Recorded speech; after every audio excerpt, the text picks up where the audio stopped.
What's up sa inyo mga katikem, at nagbabalik na naman tayo dito sa ating Tiki Man channel. At previously nga, tinikman natin yung Hard Mountain Dew na original version. At ngayon, titikman naman natin yung kanilang Beach Blast flavor. Sa Pilipinas mga tropa ko, dalawa pa lang yung flavor na available ng Hard Mountain Dew sa pagkakaalam ko mga tropa. Dahil sa abroad, napakadami ng flavor netong Hard Mountain Dew. Konting recap lang tayo, yung lasa ng original Mountain Dew Hard, dun sa previous natin na tinikman, lasa lang siyang Mountain Dew na medyo may konting pagkatabang. Hindi na siya lasang-lasang Mountain Dew na original dahil malalasahan mo din yung alcohol content niya. Pero para sa akin, 2.5/5 yung review natin doon sa previous na ganito. Kumbaga sakto-sakto lang, kumbaga pwedeng-pwede lang. At sinabi ko nga sa inyo, yung mga ganitong inumin ay pang mga nagsisimula pa lang uminom or yung mga tipong gusto nila na merong kargado-kargado lang ng konting alcohol or yung parang tipsy-tipsy. And simulan na nga nating tikman etong Hard Mountain Dew, 5% alcohol by volume din etong Beach Blast. At mga tropa, kung kayo ay 17 years old pababa pa lang, hindi ko kayo isasuggest na bumili neto. 18 and above lang yung mga pwedeng makapag-avail neto mga tropa. Sobrang lamig nga pala neto mga tropa dahil nilagay natin siya sa freezer. Kagaya ng kulay ng kanyang bote, kulay blue din yung laman niya. Medyo meron na akong idea kung ano yung lasa neto. Kumbaga dun sa kulay niya, dun ako nagbabase. Yung mga ganitong inumin mga tropa, kung natatandaan nyo, nagsimula to sa mga Tanduay Ice. Ayan yung mga unang nauso na mga alcohol beverages na mga ganitong klase na style. Pero syempre, kagaya ng pag-move forward ng mga technology, yung mga inumin din nag-i-evolve din. At ganito yung pinakakulay niya. Para siyang kulay gamot kung i-imaginein mo, at para siyang kulay bubblegum. Sa amoy niya mga tropa ko, parang mas malamang yung amoy neto kesa dun sa previous natin na tinikman na original flavor lang.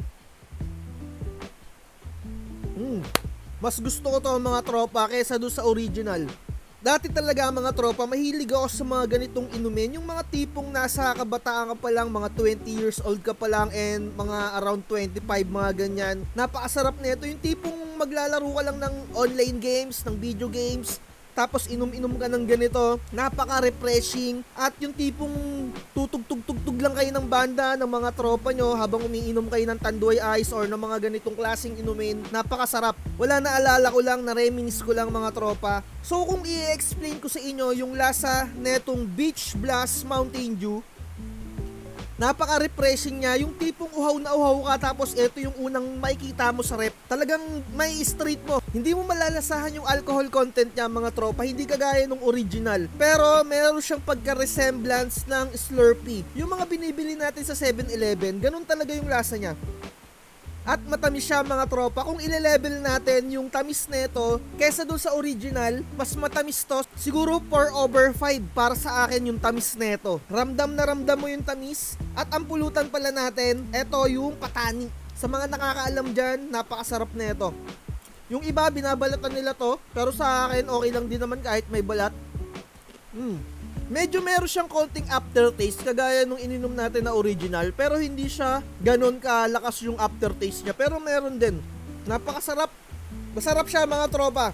I highly suggest itong mga ganitong inumin, lalong-lalo na kung mababa yung tolerance mo sa mga alcohol. Napaka-goods niya. Kung tatanungin nyo ako kung bibili pa ba ako ng ganitong inumin, siguro pagka minsan natitripan ko or medyo nagkikrave ako sa mga ganito, eto na lang siguro yung bibilihin ko. Yung Hard Mountain Dew na Beach Blast. Mas masarap siya kumpara mo sa original. Siguro kung i-rate natin to, mas mataas lang siya ng point. Siguro 2.7/5 mga tropa. Dahil hindi na ako masyado umiinom ng ganito, lalong-lalo na kapag medyo nagkakaedad ka na or mga 30 plus ka na, mga ganyan, medyo iwasan nyo na yung mga matatamis na inumin mga tropa. And I highly suggest na siguro mag-beer na lang kayo, whiskey, di ba? Pero ang mga medyo nasa teenager, mga kabataan pa kayo, talagang napakasarap. Yun nga lang, mapaparami kayo. At ang presyo nito mga tropa ko, kung 6 ang bibilihin ninyo, around 50 pesos pataas. Pero kung solo-solo, 60 pesos to 75 pesos. Syempre kung mga teenager ka pa or medyo bata-bata ka pa, napakahirap dumiskarte ng ganung pera.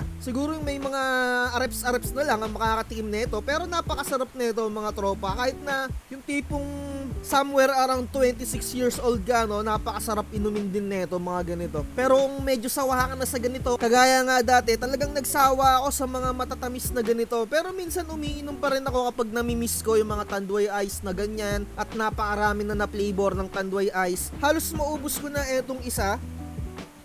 Hindi mo pa siya mararamdaman yung alcohol content niya, napaka-refreshing. Pero sa tingin ko, kung makakadalawa na ako nito mga tropa ko, mararamdaman ko na siya. Yung tipong talagang tipsy ka na lang mga tropa. Yung parang kargado ka lang ng alak. Sa whiskey kasi, kaya ako nagugustuhan yan. Yung tipong shot ka na lang. Isang shot, dalawang shot, kargado ka na eh. Tipsy ka na kapag ka ganun eh. And pagka nakakasampung shot ka na, medyo may tama ka na din eh kapag ka sa whiskey. Sa mga ganito, makakarami ka talaga. Tsaka baka magka-diabetes ka pa mga tropa kung talagang sasagad-sagadin mo yung inom ng ganito. Kasi isipin nyo, ang Mountain Dew soft drinks yan, napakatamis niyan mga tropa. Kung titignan din ninyo yung mga ingredients niya dito, lahat mga artificial. Artificial coloring, artificial mga sweetener mga tropa, carbonated water, alcohol. Yun nga lang ang hindi ko gusto dito kasi hindi mo alam kung anong klaseng spirit yung nilalagay nila dito, kung gin, vodka, etc.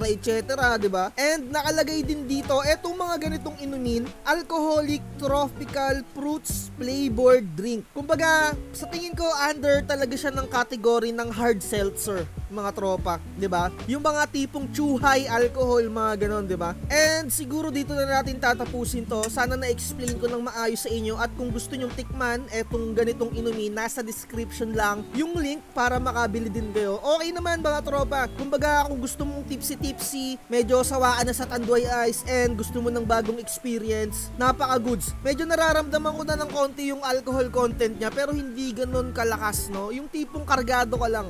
Siguro yung tipong pampalas lang loob, di ba, no? Or yung tipong pampatulog, napaka-goods neto. Promise, napaka-goods neto. Kaya yung rate ko dito, 2.7/5.